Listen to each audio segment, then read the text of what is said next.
What's up, fight fans? Before we dive into this one, do me a quick favor. Smash that like button, drop a comment to let me know your take, and subscribe if you haven't already. Your support helps us keep dropping real fight breakdowns every single week. Alright, let's get into it. You know what's actually refreshing to see in the welterweight division right now? Movement. Finally, we've got fighters stepping up, taking risks, and actually throwing down again. For a while, 170 pounds felt like a swamp, stacked with killers but frozen in place. Too many guys were avoiding each other, picking strategic matchups like it's a chessboard, not a cage. Fighters waiting around for the perfect name or a safer stylistic matchup instead of just fighting. Come on, man. This isn't politics. You can't stay inactive and expect fans to keep your name in their mouths. The welterweight division has always had that strange tension. Crazy depth, but too much hesitation. Half the roster treats matchmaking like a negotiation table instead of a battlefield. But now, things are finally heating up. Look at this matchup. We've been hearing for months that Garry was going to face Sean Brady. Brady's been calling him out non-stop, literally begging for the fight. But Garry?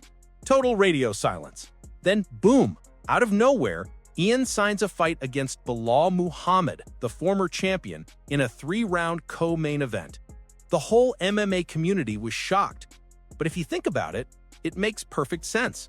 Stylistically, Sean Brady is not the kind of guy you casually sign up to fight. The man is a grappling machine. His top control is suffocating, his squeeze is ridiculous, and once he gets a hold of you, it's basically over. We saw him twist Leon Edwards into a pretzel and then dominate Gilbert Burns like it was nothing. So yeah, I get it. Garry's not dumb. He's playing the long game. Instead of diving into a stylistic nightmare with Brady, he took the safer but still high-profile option, Belal Muhammad, a former champ coming off a loss, and most importantly, a 3-rounder. That's huge! 3 rounds means less time for Belal's pressure to build up, less time to drown in his cardio. On paper, it's the smarter play, and if Garry wins, it boosts him right into title contention. Beating a former champion looks great on a resume, no matter how it happens. But let's not pretend this is going to be an easy night for either man. Some people online are saying, oh yeah, Belal will just wrestle him for 3 rounds and win another decision. But I don't think it's that simple. Belal is consistent, gritty, and smart, sure. But Garry's range, his jab, his control of distance, all of that makes this a way more complex fight than people realize. If it goes to a decision, fine. Most likely it will. Neither of these guys are huge finishers. But within those 15 minutes, it's going to be a battle of timing and positioning. Belal is tough, but Garry's precision might just be the difference maker. And let's not forget, Garry is 6'3". That's a massive frame for 170 pounds. He's tall, long, and uses that length beautifully. Belal might be the one closing distance, but every attempt will be met with a stiff jab and a snapping leg kick. You can bet on that. We've seen this story before too. Remember Belal's last fight against Della Maddalena? That was a rough one. Belal couldn't find his rhythm, couldn't get his clean entries, and Jack was tagging him every time he tried to close the gap. People said, oh, Belal didn't wrestle enough. But the truth is, he tried. He just couldn't get in safely. That's exactly the dynamic Garry can recreate here. If he keeps the fight standing, uses his reach, and avoids clinch positions, he can frustrate Belal the same way. In a 5-round fight, maybe Belal's pace would start to wear him down. But in a 3-rounder, the clock is on Ian's side. Now, here's where it gets interesting. Garry's defense has evolved. He's not just a tall, flashy striker anymore. He's mixing in knees, elbows, shoulder rolls, subtle stuff that helps him intercept pressure. He's smarter about managing distance. Meanwhile, Belal's 36 years old now. Still a tank, still has elite cardio, but those explosive entries, they're slowing down. Garry, on the other hand, is fresh, fast, and dangerous in transitions. He reacts faster, moves smoother, and doesn't waste energy. That's the reality of this matchup. The youth, the speed, the precision, all tilt slightly towards Garry. All right, let's pick up where we left off, because this fight, my friends, is not one-sided at all. If Belal Muhammad wants to pull this off, his path is crystal clear.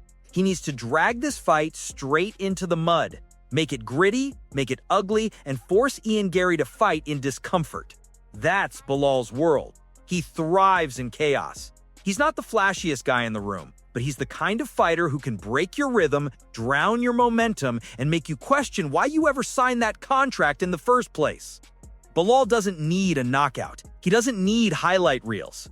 What he needs is control, pressure, cage pinning, body locks, relentless clinch work. The less space Garry has, the better for Belal. If he can get inside Ian's long reach early, smother him, drag him down, and make him feel that grinding weight, the fight could flip fast. Because once Belal gets on top, he's like glue. Not always flashy, not a submission hunter, but his top control is elite. Once he's there, you might peel him off, but it'll cost you every ounce of energy you've got. We saw what he did to Stephen Wonderboy Thompson, a longer, slicker striker than Garry. Belal didn't give him an inch to breathe. He chained takedowns, stuck him on the fence, and made that fight look like a grappling seminar. That's exactly the kind of energy he needs to bring here. And honestly, in a 3-rounder, Belal can push that kind of pace the entire fight. He doesn't need to save gas for championship rounds. He can go full throttle from the opening bell. If Belal wants this win, he's got to come out like a man on a mission. I'm talking first-round pressure, no hesitation, no waiting for reads. Remember that rematch with Leon Edwards? He sprinted across the cage like a bouncer dragging someone out of a club. That's the Belal we need to see. Full chaos, no respect, no space for Garry to breathe. Because if he waits too long, Garry's rhythm takes over. And once Ian gets comfortable, it's almost impossible to make him uncomfortable again. But let's give Garry credit here. The kid's ground game isn't weak.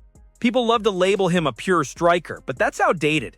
He's been training with high-level Brazilian grapplers. He's shown composure off his back, and he's got real submission awareness. He's not going to be easy to control or ragdoll. Go back and watch his earlier fights. He took Shavkat Rakhmonov's back in a scramble and nearly locked a choke. He even reversed Michael Venom Page off the fence in the clinch. That takes real grappling instinct.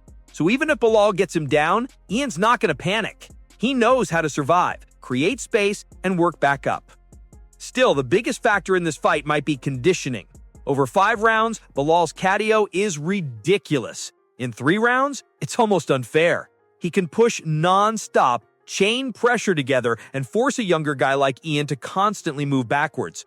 That drains you, even if you're not taking big damage. We've seen Garry slow down before. Late in his fight against Carlos Prates, his output dipped, his hands dropped, and he started eating shots he shouldn't have. Belal and his team are counting on that. If Belal can force Garry to fight off his back foot for 15 straight minutes, the cardio advantage shifts heavily in Belal's favor. He doesn't have to dominate, he just needs to make every exchange close, every round messy, every judge's decision hard to call. Garry might win the clean moments, but Belal wins the fight if it turns into a dirty, grinding brawl. Now, predictions. Let's be real. This is Garry's fight to lose. I've watched the tape enough times to see it. On the feet, his timing, his range, his variety, they all look tailor-made for a guy like Belal.